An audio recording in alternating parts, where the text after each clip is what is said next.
আসসালামু আলাইকুম প্রিয় দর্শক, আপনারা সবাই কেমন আছেন? আপনাদেরকে আজকে আমি একটি বুড়ো জমিনের মাঠে নিয়ে আসছি। এই বুড়ো জমিতে এই জায়গায় কিন্তু শ্যালো টিউবওয়েল মানে ডিপ টিউবওয়েলের পানি দিয়ে এই জায়গায় বুড়ো ধান চাষ করা হয়েছে। এর আগে কখনো এই মাঠে কিন্তু কোনোদিনও বুড়ো ধান চাষ করা হয় নাই। এই জায়গায় সব সময় পানির অভাবে কিন্তু বুড়ো ধান চাষ করা হয় না, হয়তো না, বা বিভিন্ন ধরনের শাকসবজি আবাদ হইতো না। সেই পানির অভাব পূরণ করার জন্য কিন্তু এই জায়গায় আমাদের কৃষকেরা এই জায়গায় একটি ডিপ টিউবওয়েল তারা স্থাপন করেছে। এই ডিপ টিউবওয়েল স্থাপন করার ফলে এই ডিপ টিউবওয়েলের পানি দিয়ে কিন্তু এই মাটির মধ্যে বিভিন্ন ধরনের শাকসবজি জমিতে পানি দেওয়া হচ্ছে, এমনকি বোরো ধানও চাষ করা হচ্ছে। এই জায়গায় হাইব্রিড ধান চাষ করা হয়, আবার যে ওফসি জাতের ধানও চাষ করা হয়। যিনি আমার পাশে আছেন ইনি এই এই বন্ধের মধ্যে ওনার বুড়ো জমি আছে। নাম হচ্ছে মৌলানা আবুল কাসেম সাহেব। আসসালামু আলাইকুম ভাই, ভালো আছেন?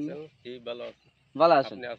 এই যে ভালো আছি। এখন আপনারা যে এই জায়গার মধ্যে যে এবারে তো প্রথম বুড়ো ধান চাষ করছেন। জি হয়, পানির অভাবে করতে পারি নাই আমরা। একটু জুড়ে তখন ওই মোটামুটি একটু পানির সুবিধা খুঁজে এই বছর কিছু ক্ষেত করা হয়েছে।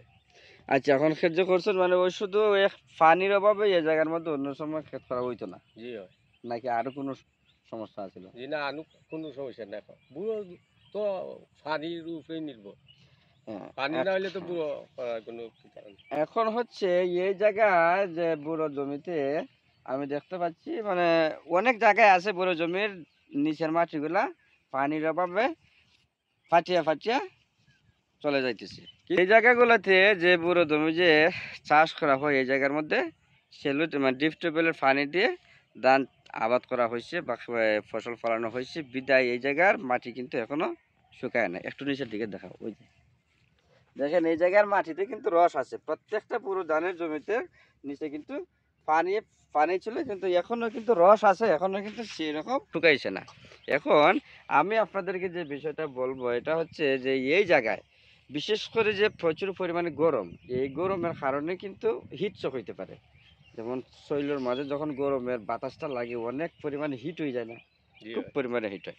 দেখবা অনেক সময় ধানের শীষগুলা সাদা সাদা হয়ে যায়, কোনো কারণ চাই দেখা যায় নিচে দিয়েও মাজরা ফুকে খাচ্ছে না, উপরে দিয়ে নেক প্লাস্টারের কোনো লক্ষণ নাই, কিন্তু এতেও কিন্তু শীষ সাদা হয়ে যাইতেছে। এখন যেহেতু এখন এটার একমাত্র মূল কারণ হইতেছে এই হিট চক, মানে প্রচুর পরিমাণে গরম। এখন হিট চকের সময় আমরা বুড়ো জমিতে কি করতে হবে?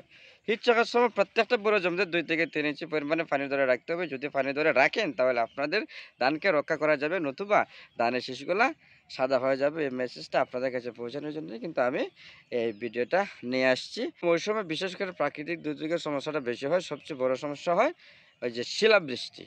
একটা নিউজ আছে যে 10 তারিখ থেকে শিলাবৃষ্টি হইতে পারে। আপনাদের যাদের বড় জমি হাওরের মধ্যে আছে বা ধান ফেঁকে গেছে 70%-এর উপরে, যাদের ধান ফেঁকে গেছে আপনারা অবশ্যই অবশ্যই বুড়ো ধান কর্তন করে ফেলবেন, নতুবা যদি একবার শিলাবৃষ্টি ফাঁকা ধানের মধ্যে ধরে তাহলে কিন্তু ধানটা টোটালি নষ্ট হয়ে যাবে। এখন এতক্ষণ আপনারা যারা আমার সাথে ছিলেন সকলকে ধন্যবাদ। আসসালামু আলাইকুম।